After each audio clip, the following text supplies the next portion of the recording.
오늘은 전 공무원연금 자금운용단 단장이셨던 이창훈 단장님을 초대했습니다. 안녕하세요. 네, 안녕하십니까. 네, 저희가 이제 최근에 가장 이슈가 되고 있는 주제들, 토픽들을 몇 개 뽑아서 정기적으로 그거에 대해서 우리 이창훈 단장님의 뷰로 생각해보는 시간을 갖기로 했고요. 그게 오늘 첫 번째 시간이 되겠네요. 네, 네. 예, 그래서 오늘도 몇 개의 토픽을 잡았는데 참 하나하나가 참 쉽지 않은 이야기들이더라고요. 그래서 개인적으로도 참 어떤 생각을 가지고 계신지 되게 궁금한데요. 일단 첫 번째로 부동산 문제를 한번 들어가 보죠. 요즘 그 국민들 사이에서 정부 22번째, 23번째 대책을 발표했는데도 뭐 하나도 잡은 게 없고 계속 가격이 상승한다 해가지고 불만들이 가득하거든요. 뭐 여러 사람들의 막 의견이 중구난방 나오면서 더 혼란스러운 상황이 돼 있고요. 이 부동산 문제 왜 이렇게 시끄럽게 되는 건가요? 뭐 이제 가장 결정적인 건 너무 많이 오른 거죠. 많이 올랐죠. 너무 많이 올라서 어떻게 보면은 이제 우리 사회가 계급 사다리가 이렇게 단절되기 시작한 거죠. 그러니까 과거에는 열심히 공부하고 또 뭔가 새로운 창조적인 것들을 만들어내고 또 사회에 나와서 내가 성실하게 일하고 그러면 내가 대한민국의 중산층이 될 수 있다고 하는 어떤 그런 이 신분 상승의 사다리들이 있었잖아요. 근데 이제 지금은 뭐 집이 있는 사람과 없는 사람 이렇게 너무 극명하게 갈리니까 그리고 이제 뭐 아파트 가격이라고 하는 게 뭐 저도 참 생각할 때 그게 맞나 싶어요. 강남에 가면은 뭐 한 평에 뭐 1억? 30평짜리 아파트가 30억 막 이러니까 30억이면 어마어마하게 큰 돈 아니에요? 엄청난 돈이죠. 그렇죠. 그러니까 이제 우리가 뭐 이 도시근로자 평균 소득이 한 5천만 원이 좀 안 될 거예요. 연봉. 네, 그렇죠. 그러니까 도시근로자 1년 평균 그 소득이 그러니까 미디안 중앙값들이 그렇게 따지면은 뭐 한 30년 모아도 안 되는 거잖아요. 그렇죠. 죽을 때까지 못 사는 거죠. 그러니까 이게 말이 안 되는 거죠. 이제 어떻게 보면 또 다른 신분 사회가 되는 거죠. 그러니까 뭐 집이 있는 사람 아니면 부모로부터 집을 물려받을 수 있는 사람과 그렇지 않은 사람과의 이 신분의 갭이 너무 커지니까 그거에 대해서 사람들이 동의가 안 되는 거죠. 그리고 또 하나는 이제 현재 이 문재인 정부 들어와서 부동산을 잡겠다 그랬잖아요. 네, 그랬죠. 이렇게 가격 올리겠다 그런 게 아니고 부동산을 잡겠다 그랬는데 아까 말씀하신 대로 뭐 몇 번의 대책인지 모르지만 어쨌든 뭐 수많은 대책을 내놨는데 이상하게 대책을 내놓을 때마다 떨어지는 게 아니라 더 올라가니까. 그러니까 이제 되게 말이 많은 것 같고요. 제 생각에는 이제 우리가 이제 복기를 해보면 가장 큰 원인은 제가 보기에는 유동성인 것 같아요. 그러니까 이거는 뭐 누가 정부 정책을 했더라도 이 집값은 올라갈 수밖에 없었다. 왜냐하면 가장 바로미터가 되는 게 금리잖아요. 금리가 이제 지금 기준금리가 0.5. 그러니까 우리가 상상을 할 수 없었던 금리까지 내려왔으니까 그 금리라고 하는 걸 뒤집어서 얘기하면 실물 자산이니까 실물 자산의 가치는 올라갈 수밖에 없었다 하는 거고. 그리고 시중에 유동성 굉장히 많은데 돈을 많이 풀었잖아요. 근데 그 돈이라고 하는 게 소비나 투자로 연결돼야 되는데 소비는 뭐 돈이 있어야 쓰죠. 어떻게 보면 부가 양극화되면 양극화될수록 돈은 더 집중화되니까 소수의 사람들한테. 그러니까 돈이 많은 사람들은 뭐 내가 뭐 밥 한 끼 먹던 걸 3끼 먹을 수는 없잖아요. 그러니까 그 사람들의 한계 소비 성향은 제한적인 건데 대부분의 사람들은 가처분 소득이 오히려 떨어지는 형태가 되니까 뭐 소비가 늘어나는 것도 아니고 또 그 돈이 투자로 들어가냐 하면 사실은 뭐 투자도 이미 좋은 기업들은 돈이 많잖아요. 그러니까 돈이 없어서 뭐 이 투자를 못하는 게 아니고 사업 전망이 안 좋으니까 투자를 못하는 거니까 이제 그런 상황에서 그 많은 유동성들이 부동산으로 흘러 들어간 거죠. 그래서 그게 이제 제가 보기엔 제일 큰 문제다 이렇게 생각하고요. 두 번째로는 이제 초기에 이 문재인 정부 초기에 이 부동산 정책이 좀 미스했다. 제대로 이렇게 효율적이지 못했다는 생각이 들어요. 왜냐하면 지금 이제 시끌시끌한 건 세금을 많이 올리겠다 그러니까 조세 저항 같은 게 있는 건데. 그렇죠. 근데 이제 부동산 관련된 세금들이 뭐 우리가 보면은 등록세, 취득세 같은 게 있고 그 다음에 보유세가 있고, 그 다음에 양도차익과세가 있잖아요. 네. 근데 이제 제가 보기에는 이 정부 들어서 초기에 어떻게 보면 보유세나 취득세를 특히 이제 정책의 방향이 뭐 1가구 1주택에 문제가 없잖아요. 네. 내가 뭐 실거주하겠다고 집을 보유하는 건 뭐 열심히 일해서 내가 뭐 이 민주 자본주의 시대에서 뭐 내가 좋은 집에 살 수 있는 거잖아요. 능력이 있으면. 근데 이제 그런 게 아니고 이 아파트나 집 자체를 이 하나의 이 투기의 수단으로 삼아서 다주택자가 문제인 거죠. 다주택자가. 네. 근데 이제 그런 다주택자들에 대해서 초기에 보유세를 좀 충분히 올린다든가 지금 이제 하고자 하는 정책을 초기에 했더라면 취득세를 좀 취득을 어렵게 한다든가 이렇게 하고 대신에 이제 양도세 부분은 이렇게 좀 시간을 두고 했었으면 도망갈 구멍을 테를 열어놓고 몰았으면 되는데 맨 처음에 어떻게 보면 그것도 하나의 고정관념이죠. 그러니까 뭐 틀린 건 아니에요. 당위성인데 왜냐하면 이제 기본적으로 바라보는 시각이 뭐 노동이나 사업을 통해서 돈을 버는 게 아니고 이 한정된 재화잖아요. 부동산이라고 하는 게 뭐 건물이나 아파트 같은 거는 우리가 올릴 수 있지만 땅이라고 하는 거는 한정된 재화잖아요. 그러니까 한정된 재화이기 때문에 그건 어떻게 보면 공공재적인 성격이 있는 건데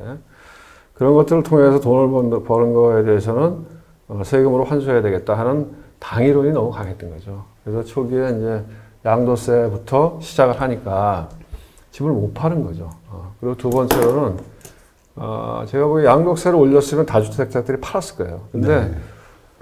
초기에 이제 좀 아쉽게 생각하는 게 그 초기에 이 부동산 정책을 총괄하셨던 분이 김모 수석이잖아요. 김모 수석. 근데 김모 수석이 누구죠? 방송에서 얘기할 수는 없고 그분이 뭐 지난번에 이제 정책실장을 하셨던 분인데 그분이 이제 뭐 이런 부동산이나 도시공학 이런 걸 전공하셨던 분인데 그분이 노무현 정부 때도 이 부동산 정책을 담당했던 분이거든요. 근데 노무현 정부 때도 똑같았거든. 노무현 정부 때도 많이 올랐어요 그때도. 근데 그때도 사실은 세금으로 컨트롤하려고 했는데 비슷했어요. 그러니까 결국은 이게 우리가 생각하기에 이제 보유나 취득에 대한 예를 들면 다주택자들이 보유나 취득은 어렵게 하되 거래는 활발하게 할 수 있게 했어야 되는데 양도세를 과하게 올리면서 거래 자체가 활발해지지 못한 거죠. 팔고 싶어도 못 팔고. 그런데 도망갈 구멍을 만들어준 거죠. 뭐냐면 이제 지금 많이 시끄러운 임대주택 사업자. 임대주택 사업자로 초기에는 권장을 했거든요. 이 정부가. 그래서 뭐 임대주택 사업자로 이 글로 가면 여러 가지 세제 혜택을 주겠다. 그러니까 다 글로 도망간 거죠. 실질적인 임대주택 사업자가 아닌 친구들도 집이 두 채, 세 채 있으면 면피하려고, 그러니까 자금 여유가 있으면, 내가 견딜 수만 있으면 글로 가려고. 법인 설립해가지고. 아니, 법인 설립하기 전에. 설립하기 전에도 임대사업자로 다 도망갔고, 그 다음에 이제 말씀하신 대로, 시간이 지나가면서 이제 점점점 이 세제가 불리해지니까, 개인들은. 그러니까, 그러면 법인으로 가자 해서, 법인을 설립해서, 법인으로 해서 다주택자로 도망가니까, 근데 이런저런 것들이 엉켜갖고, 사실 좀 과하게 올랐죠. 과하게 올랐고, 이제 걱정스러운 거는 이런 거죠. 우리가 이제 주식도 보면 충분히 거래를 싣고서는 이렇게 주가가 올라가면 떨어질 때도 급락은 없어요. 네. 왜냐하면 손바퀴 많이 일어났기 때문에. 근데 예를 들어서 뭐 작전 세력들이 딱 물량을 매집한 다음에 거래 없이 딱 이렇게 올리는 것들 있잖아요. 소수의 거래를 팍팍 올린 것들은 어느 계기에서 부러지기 시작하면 또 확 부러지거든요. 그러니까 이제 우리가 생각하기에 누구나 다 지금 좀 과하다고 생각하잖아요. 그렇죠. 그러면 이게 부러질 때 그 어마어마한 또 이 부작용이 오는 거거든요. 왜냐하면 일본이 그랬잖아요. 물론 이제 우리하고 일본은 좀 달라요. 그렇죠. 일본은 버블 시기에 부동산 값이 엄청나게 올랐잖아요. 그 부동산 값이 폭락하면서 어떻게 보면 장기 불황으로 들어갔는데, 물론 그 요인은 아니지만 장기 불황 들어간 요인 중에 하나인데, 왜 그렇게 되냐면은 부동산 값이 떨어지면 우리 대부분이 금융기관에 지금 가계부채가 아마 한 1,700조? 거의 그렇게 되어 있는 걸로 제가 기억하는데요. 거의 우리나라 1년 GDP 수준만큼 가계부채가 많은 걸로 알고 있는데 그 가계부채라고 하는 게 대부분이 부동산하고 연결돼 있잖아요. 그러니까 부동산 가격이 만약에 급락이 오면 금융기관이 부실화될 수 있는 거죠. 그렇죠. 네, 그래서 그런 이제 구조적인 심각한 문제도 있고 최근에 시끄러운 거는 이제 세금 때문에 그런 거죠. 세금을 많이 올리니까 근데 저는 생각하기에 제가 뭐 이쪽에 전문가는 아니지만 전체적으로 신문기사나 이런 걸 보면 다주택자들에 대해서만 세금이 굉장히 강하게 들어가는 것 같고 뭐 1가구 1주택자나 거주 목적이나 장기 보유거나 이런 것들은 그렇게 심한 것 같지 않아요. 그래서 다주택자들에 대해서 지금 좀 늦었지만 그렇게 뭐 취득을 어렵게 하고 많이 보유했을 때는 세금 부담을 많이 늘리고 하는 것들은 바람직하지 않을까 하는 생각이 들고 그리고 지금 보면은 내년 6월 1일부터가 실질적으로 이제 적용이 된다며요. 그러니까 시간도 좀 있으니까 다주택자들은 좀 팔아야 되지 않을까요? 그래서 그렇죠. 네. 그러니까 이번에 극과 극인 것 같아요. 네. 그 정말 불합리하다라고 분노를 느끼시는 부류가 있고 또 한 부류는 이제는 제대로 잡을 수 있을 것 같다. 이러한 대책이 좀 빨리 나와야 됐었는 게 아니냐. 이런 생각을 가지신 분도 있고 그리고 이거 가지고는 좀 부족하다. 더 추가적으로 뭔가 필요하다. 이런 생각하시는 분도 있고 그러니까 결국은 뭐냐면 시장이 혼란스러운 것 같아요. 뭐가 뭔지를 모르는 것으로. 그런 것 같아요. 왜냐하면 저도 뭐 정책이 뭐 하도 많이 나오다 보니까 이게 도대체 뭐가 뭔지를 잘 모르겠어요. 그리고 정책 자체도 아직 법 통과가 안 됐잖아요. 그렇죠. 그러니까 이제 얘기만 나와 있고 실제로 법이 통과가 안 됐으니까 종부세만 하더라도 작년에 한다 그랬는데 법 통과가 안 돼서 못 했잖아요. 그러니까 그런 부분이 있고 그 다음에 또 하나는 지금 말씀하신 대로 이제 뭐 최근에 나오는 게 공급 이슈잖아요. 예, 뭐 그린벨트를 그래서 해제를 할 것이냐 말 것이냐. 근데 이제 금방 어떻게 집을 많이 지을 수 있겠어요? 그러게요. 그러니까 궁극적으로는 제가 보기에는 그린벨트는 뭐 좀 별도의 이슈고 이 도심에 집을 많이 지을 수 있도록 해야 되겠죠. 왜냐하면 이제 저희 같은 경우에 우리나라 같은 경우에 사실 크게 보면은 이제 수도권의 분산 이게 필요하겠죠. 지금도 얘기 나오지만은 아니 왜 뭐 국회는 여기 있어야 될 이유가 있어요. 세종시 가면 되잖아요.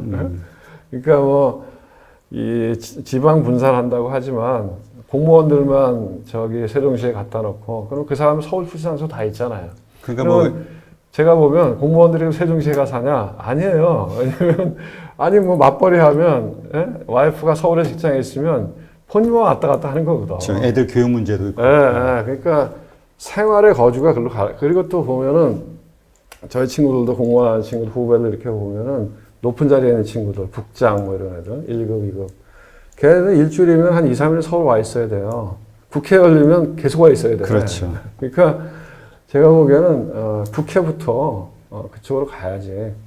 그러니까 어떻게 보면은 이 서울에 모든 것들이 집중되어 있는 이 시스템에서 좀 이렇게 공공 부분에서 뭐 지방 이전이라든가 이런 걸 통해서 좀 분산할 필요가 있는 것 같고요. 그리고 제가 보기에는 뭐 어디 땅을 해갖고서는 언제 이거 집을 짓겠어요. 그러니까 갑자기 지금 공급이 다주택자들이 갖고 있는 이 집이 엄청 많잖아요. 서울만 해도 제가 알기로는 주택보급률이 거의 100%라 그러거든요. 근데 자가 보유율은 50%가 안 된다거든요. 그러면 나머지 50%는 다주택자들이 갖고 있는 거거든요. 그러니까 사실은 다주택자들이 집을 좀 내놓으면 그게 제일 큰 공급 아니겠어요? 그러니까 그게 제일 큰 공급인 것 같고 또 뭐 요새 보면 임대사업자에 대해서 여러 가지 말들이 많은데 제가 보기에는 이제 그 주택에 대한 수요가 떨어졌을 때 과거에는 미분양도 많이 났었잖아요. 그런 경우에는 그런 임대사업자나 이런 게 필요하죠. 왜냐하면 자본은 가지고 있고 그 다음에 주택에 대한 수요는 떨어져 있고 이런 경우에는 이제 그런 사업자들이 필요한데 지금은 뭐 다들 집을 사고 싶어 하잖아요. 그러니까 뭐 굳이 임대사업자 아니라도 가격만 적당하면 수요는 많이 있으니까. 그리고 또 제가 보기에는 그것도 문제였던 것 같아요. 그 뭐죠? 분양가 상한제인가? 로또 분양.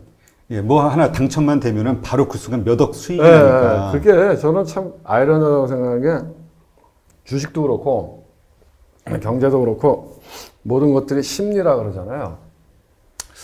그거는 사실은 그건 아마 이제 재건축이나 재개발을 할 때 그 수익성을 떨어뜨려서 재건축이나 재개발되는 부분에 대해서 좀 올라가지 않도록 억제하자 이런 취지인 것 같은데 그게 뭐 약간 효과는 있겠지만 아니 지금 뭐 하면은 뭐 온통 모든 사람들이 몰려가서 분양받으려고 받기만 하면 어떠고 그러면은 지금 젊은 친구들은 30대 이런 친구들은 자기 점수 갖고는 평생에 분양을 안 되는 거잖아요. 네. 그러니까 오히려 사람들을 더 안달하게 만들고 투기 수요를 더 키우는 거죠. 네. 제 기억에는 저희가 젊었을 때는 이렇게 했던 것 같아요. 제가 기억하기에는 저도 그때 이제 분양을 받았었는데 그때는 시세하고 비슷하게 분양을 했는데 대신에 그 차액을 국민주택 채권이라는 게 있었어요. 그래서 국민주택 채권을 사도록 했어요. 분양받은 사람한테. 그래서 그 국민주택 채권을 사서 그게 실제 분양가, 그러니까 이 사업주한테 돌아가는 거는 좀 낮죠. 근데 그 위에 국민주택 채권을 얹어서 실제 분양가는 시장 가격과 그렇게 차이가 안 나도록 만들었거든. 그리고 그 국민주택 채권을 발행한 금액을 갖고 공공주택 사업을 썼던 거죠. 그러니까 뭔가 이렇게 어쨌든 간에 제가 보기에는 시장의 가격이라고 하는 거를 정부가 통제할 수 있다고 생각하는 거는 그건 안 되는 거거든. 그게 아니고 그 가격을 왜곡시키면은 뭔가 반드시 부작용이 터지는 거거든요. 그러니까 어떻게 보면 정부의 역할이라고 하는 거는 우리가 이제 그런 얘기를 하잖아요. 이제 자본시장에서도 마찬가지지만 시장 실패. 그러니까 시장이 대체적으로 워킹을 해요. 근데 어떤 경우에는 시장이 과도하게 한쪽으로 쏠려서 이상 반응이 나타나는 거죠. 그래서 그렇게 시장 실패할 때에는 정부가 정책적으로 들어가서 그걸 좀 잡아주는 거죠. 그런 정도의 역할을 정부가 할 수 있을 뿐이지 정부가 가격을 컨트롤할 수 있다 이렇게 생각하는 순간 시장주의도 아니고 되지도 않고 그러지 않나 이런 생각이 듭니다. 그러니까 이제까지 정부의 정책들이 그렇게 성공한 적이 별로 없는 것 같아서 항상 집값을 잡겠다라는 뉴스는 나왔지만 네. 그게 이전 정부 어느 정부서부터나 네. 잡은 적은 없는 것 같아요. 잡은 적은 있죠. 언제 잡았나요? 제일 대표적인 거는 제 기억으로는 그때가 아마 89년, 90년도 그때 제가 결혼할 때인데 그때도 집값이 엄청 쳤어요. 그때도 그때 이제 88 올림픽 이후에 경기가 전체적으로 좋아지면서 3조 현상이 되면서 경기가 좋아지고 유동성이 풍부해지면서 그 당시에도 부동산 값, 전월세 값이 엄청 올랐거든요. 그때는 이제 4대 신도시를 만들어서 왕창 공급. 100만 원가 그때. 지금 분당, 일산, 평촌, 삼본, 중동 이게 그때 나왔던 거죠. 그러니까 그때는 공급을 엄청나게 늘렸네요. 네, 그때는 공급으로 잡았죠. 네, 그때. 근데 그 후로는 그렇게 세게 공급할 수 있는 그런 건 없으니까. 땅이 없으니까. 네. 근데 이제 저런 생각에 이런 생각이 들어요. 굳이 우리가 꼭 35층으로 규제할 필요가 있느냐. 이 좁은 땅덩어리에 서울 시내. 아니, 용적률에 대해서 어느 정도 플렉서블하게 갖고 가면, 그러면은, 위로 많이 올리면 오히려 녹지 공간도 늘어나고 쾌적할 거 아니에요, 서울시가. 그리고 상해 같은 도시나 이런 데 가고, 큰 대도시 가보면 서울은 너무 획일적이잖아요. 네. 한강변을 따라서 다 35층 아파트가 쭉 있어. 이상해. 그러니까 용적률로 어느 정도 규제하고 다양성을 가져갈 수 있도록 자율성을 주면 훨씬 낫지 않겠나 이런 생각이 들고, 그리고 이제 제가 전문가는 아니지만 아마 그런 것들이 예를 들어 우리 맨하탄을 가보면 맨하탄은 말하자면 이 주상이 같이 있잖아요. 네. 맨하탄 가보시면은 아래층에는 상점 이런 게 있고 위층에는 주거가 있잖아요. 그러니까 이동 면적이 많지 않은 거죠. 근데 우리는 배드타운 개념으로 다 신도시를 개발했잖아요. 그렇죠. 네, 근데 최근에 보면 판교 같은 데는 안 그렇잖아요. 판교는 그래서 집값이 비싸요. 그러니까 배드타운 개념이 아니라 말하자면 일할 수 있는 그 직장과 그 다음에 이 주거가 같이 복합적으로 들어가 있는 그런 식으로 가면은 분산이 될 수 있는데 우리는 배드타운 개념으로 아파트만 지어놓으니까 그 사람이 또 다 서울로 또 출퇴근해야 되잖아요. 그러니까 이 서울의 집값이 계속 올라가는 거죠. 그러니까 제가 보기에는 제가 이쪽에 전문가는 아니지만 그냥 상식적으로 봤을 때 아까 말씀드린 대로 다주택자들이 좀 불편해서 껴안고 있던 것들을 좀 시장에 뿌릴 수 있도록 해주고, 그 다음에 도심이나 이런 것들을 뭐 재개발이나 이런 것들을 좀 뭐 합리적으로 좀 해서 또 뭐 용적률이나 뭐 이런 것들을 좀 이렇게 플렉서블하게 해갖고 너무 획일적으로 하지 말고, 그래서 그러면은 뭐 도심 공급들을 늘릴 수 있겠죠. 그렇지 않을까 생각이 듭니다. 그러니까 지금 가장 근본적인 거는 뭐 유동성을 어떻게 잡을 수가 없는 거죠. 유동성이 지금 벌써 3,000종가 뭐 이렇게 얘기가 나오던데, 유동성 그렇죠. 잡으면. 그러니까 이제 저는 사실은 이번에 이제 한국은행에서 그 기준금리를 50bp를 내려서 0.5로 내렸을 때 굳이 저럴 필요가 있나? 난 그런 생각이 들었어요. 네. 왜냐면은 뭐 금리를 낮춘다고 해서 경기가 살아나겠어요?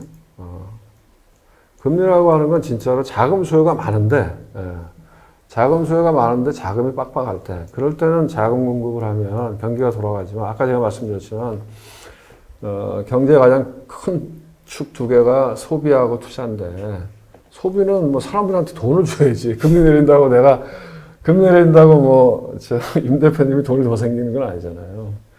그리고 투자라고 하는 것도 금리가 낮아지면, 뭐, 어떻게 보면 좀비 기업들이 많이 살아남을 수 있는 거죠. 그러니까, 오히려 그렇게 유동성을 많이 늘려놓는 게, 뭐, 모르겠어요. 그게 뭐, 경제학 교과서에는 그렇게 하면 경제가 좋아진다고 나올지 모르겠는데, 제가 보기에는, 인플레이션은 안 일어나니까 돈 풀어도 된다고 얘기하는데, 그 인플레이션이라고 하는 건 생활 물가고, 자산 인플레이션은 엄청 일어나는 거죠. 그러니까요. 지금 자산의 버블이. 네, 그 부작용으로 뭐 문제가 많이 생기는 거죠. 지금 뭐 갈수록 양극화 현상이 심해지니까 네. 그로 인한 어떤 사회 불만, 그 계층이 점점 늘어나는 거잖아요. 진짜 지금 그렇죠. 못 사는 사람들한테는 네.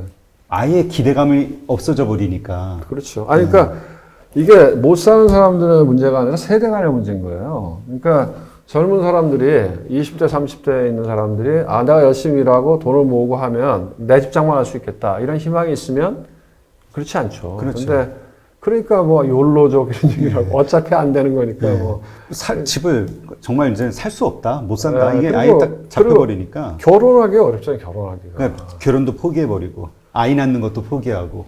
아니 그러니까 이게 집값도 올랐지만 최근에 전세값도 많이 올랐잖아요. 네. 제가 이제 애가 결혼했는데 야 진짜 전세값이 이렇게 비싸나? 그러면 야 진짜 애들이 결혼할 수 있겠나 그런 생각이 들더라고요. 네. 지금 제가 보니까 이 부동산 불만 중에 뭐 집값은 뭐 집값이 올라서 그것도 불만이지만 많은 사람들은 이 서울시의 자가 보유율이 50%가 안 되잖아요. 그럼 나머지 절반은 남의 집에 살잖아요. 그 최근에 전세값 엄청 올랐어요. 그러니까 지금 그러니까- 전세금 맞추는 것도 힘들게 되는 네, 거죠. 그러니까 최소한의 이게 의식주에서 이 주거가 해결이 잘 안 되는 거예요. 그러니까 이게 저는 이런 생각이 들어요. 이 김영삼 대통령 와했을 때 제일 잘한 게 중에 하나가 저는 그분이 있을 때 판단 잘못해서 우리가 IMF 구제금융을 받았잖아요. 그러니까 사람은 다 공과가 있으니까. 근데 그 김영삼 대통령이 있을 때 제일 잘한 건 저는 금융실명제라고 생각하거든요.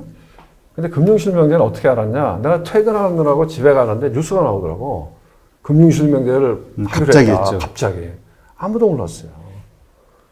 그러니까 그게 제대로 한 거지. 만약에 금융실명제를 지금처럼 뭐죠? 무슨 임대차 보호 3%를 하겠다 하고 이렇게 오랫동안 예고편. 떠들었으면 아마 돈 다 빠져나갔을 거예요.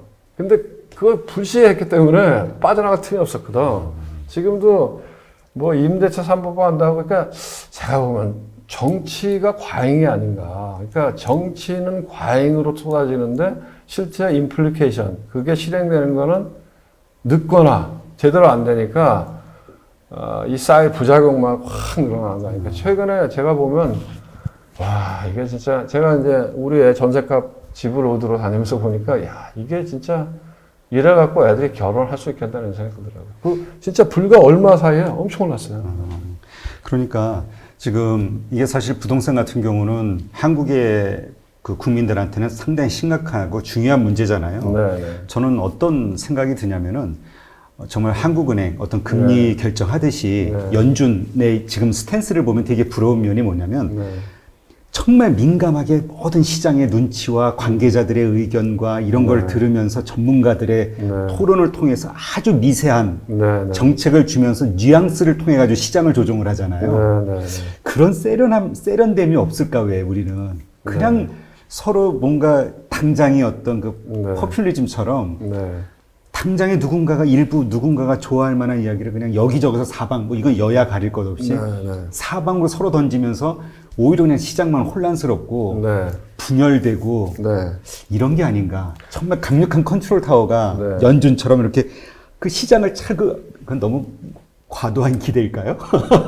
아니, 임 대표님, 지난번에 이런 정치색 있는 얘기하면 위험하다고 그랬어요. 근데 저는, 아니, 동의해요. 근데 왜 그러냐면, 이제, 우리가 이제 미국의 연준이 그동안 해왔던 걸 보면은, 이제, 포워드 가이던스라고 얘기하잖아요. 포워드 가이던스. 뭐냐면, 실질적으로 어떤 액션을 하는 거는, 예를 들면 뭐, 금리를 올린다, 내린다, 아니면 뭐, 양적 완화를 한다, 안 한다. 그런 액션이라고 하는 거는 하고 나면 되돌리기가 되게 어려워요. 그렇죠. 근데, 우리나라도 보면은, 이 공개 시장 조작이라고 하는 말이 있잖아요. 시중에 돈이 많으면, 통화안정증권을 팔아서 좀 돈을 걷어들이고, 또 시중에 돈이 좀 적으면은 대신에 채권을 사서 돈을 풀고. 그러니까 공개적으로 시장을 조작하는 거죠. 그런 것처럼, 미국의 연준 같은 경우에는 가고자 하는 정책의 목표가 있어요. 그러면 그거를 시장에 계속 얘기를 하는 거예요. 우리는 이렇게 가려고 그런다. 그러니까 니네가 따라왔으면 좋겠다. 그게 포워드 가이던스예요. 그러니까 말로. 왜냐하면 시장이라고 하는 건 사람의 기대 심리가 엄청나게 중요하거든. 제가 아까 로또 분양 얘기할 때도 아니 그게 집값을 올리는 정책이 집값을 떨어뜨리는 정책이 아니거든. 왜냐하면 사람들을 막 불안하게 만들고 그 다음에 어마어마하게 청약 광풍을 만들고 그러니까 그런 것들을 섬세하게 잘 다뤄서 시장하고 소통을 하는 게 중요한 거죠. 소통을 해서 시장이 글로 가도록. 근데 만약에 시장이 글로 안 가. 그러면은 강력한 정책을 취하는 거죠. 그래서 이 자본시장에 그런 격언이 있잖아요. 연준에 맞서지 마라. 네, 맞아요. 왜? 그걸 보여주는 거지. 네? 정책이라고 하는 건 그래야 힘 있는 거죠. 이렇게 셀 수 없는 정책을 계속 내는데 가격은 거꾸로 간다. 그러면 아무리 얘기를 해도 사람들이 기대 심리가 그렇게 안 생기는 거죠. 그 부동산 그 전문가분들 실제 사업을 하시는 분들이나 이렇게 저희 방송 나와서 이렇게 이야기를 하다 보면은 정부 정책, 뭐 정부 바뀌면 다 바뀔 텐데 이 기대감이 완전히 가득 차 있거든요. 그러니까 신뢰가 안 되는 거예요, 정부 정책이. 그러니까 문제예요. 그리고 이제 이것도 제가 보니까 우리가 이제 최근에 우리 사회 문제인데 이게 이제 너무 진영 논리가 강해진 것 같아요. 왜냐하면 진영과 상관없이 옳고 그름, 뭐가 합리적이냐 이렇게 논의가 이루어져야 되는데 부동산 정책도 나오면 예를 들면 지금 뭐 A 진영과 뭐 여권과 야권이 있다.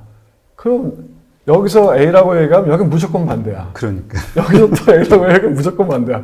그러면 이게 사람이 합리적인 사고를 할 수가 없잖아요. 그렇죠. 뭔가 사람이 진영이 아니라 이렇게 백지 위에서 그러니까 이게 모든 것들이 너무 정치화되는 게 이게 지금 문제가 있는 거다 이런 생각이 들어요. 근데 이게 어느 미래학자가 얘기하는 걸 보니까요. 이게 전 세계적인 현상이고 그러니까 양극화 거기에는 사람들의 생각이나 정치 이것이 우리가 자주 보는 어떤 여러 가지 컨텐츠들의 알고리즘에 의해서 AI에 의해서 만들어지는 영향도 있긴 한데 하여튼 양극화로 돼간다. 너무 그 양쪽 논리로 극단화돼 간다라고 이야기 또 하시는 분도 있더라고요. 근데 이제 돌아오겠죠. 뭐 그래도 뭐 인류의 역사를 돌아보면 항상 뭔가 극단으로 갔을 때는 궁극적으로 인류한테 안 좋았잖아요. 그렇죠. 그러니까 이제 그런 역사적인 교훈들이 있으니까 돌아오지 않겠어요? 그러니까 뭐 우리가 그 대표적으로 겪었던 게 2차 세계대전이잖아요. 그러니까 어떻게 보면 산업혁명 이후에 그 양극화가 심화되고 어려운 상황에서 말하자면 이 공산주의가 나왔고 막시즘이 나왔던 거고 그때는 너무 노동이 비참하니까 그 다음에 1차 세계대전 이후에 말하자면 패전국들을 중심으로 해서 너무 살기가 어려우니까 어떻게 보면 이제 극우 파시즘이 나온 거죠. 그래서 2차 세계대전 때 엄청 많이 죽었고 그러니까 그런 극단으로 갔을 때 우리가 폐해를 어떻게 본다고 하는 것들을 많이 경험했으니까 그래도 인류가 현명하고 또 제가 보기에 우리나라 사람들은 저 똑똑하잖아요. 우리나라 사람들은 다 누구나 다 아니 저도 뭐 내가 부동산 전문가가 아닌데도 얘기하면 막확 얘기하니까 우리나라 사람들은 다 자기 이 의견들이 있고 하니까 잘 되겠죠. 네. 하여튼 뭔가 이거는 그 진영 논리를 가리지 않고 여야가 아니면 진짜 뭔가 네. 사회의 어떤 그러니까 정권이 어느 쪽으로 바뀐다 해도 네. 일관적으로 끌고 갈 수 있는 어떤 그 사회적인 공감대, 예, 공감대를 얻을 수 있는 사회적인 기구가 공감. 네. 이 부동산 정책을 끌고 가야 되지 않을까. 그러니까 이게 이게 너무 심각하니까. 그러니까 이게 정쟁화되면 안 돼. 예. 정쟁화되면 안 돼. 이건 정책인데. 하여튼 쉬운 게 아니라는. 그러니까 결국은 아니 요새 보면 뭐 모든 정치인이 나와서 한 마디씩 다 하잖아요. 자기하고 상관없는데 나와서 하자. 이거 안 돼. 그거. 아니 이거 네. 참 그 뭐라 그럴까요? 네. 그 유권자들에게 자신의 존재감을 자꾸 드러낼 수밖에 없는 그 정치인의 입장이 네. 이해가 되기도 하면서 그러면 안 돼. 또 이 복잡한 이 문제를 네. 우리가 리더라면 네. 나라의 어떤 리더라면은 조금 자제하는 것도 좀 필요하지 않을까라는 생각도 좀 그렇죠. 아니 홍익 인간이 제일 중요한 거 아니에요? 홍익 인간 아니 널리 인간을 이롭게 하는 게 우리나라의 건국 이념이잖아요. 에? 내가 잘 되는 게 아니고 내 편이 잘 되는 게 아니고. 네 그렇군요.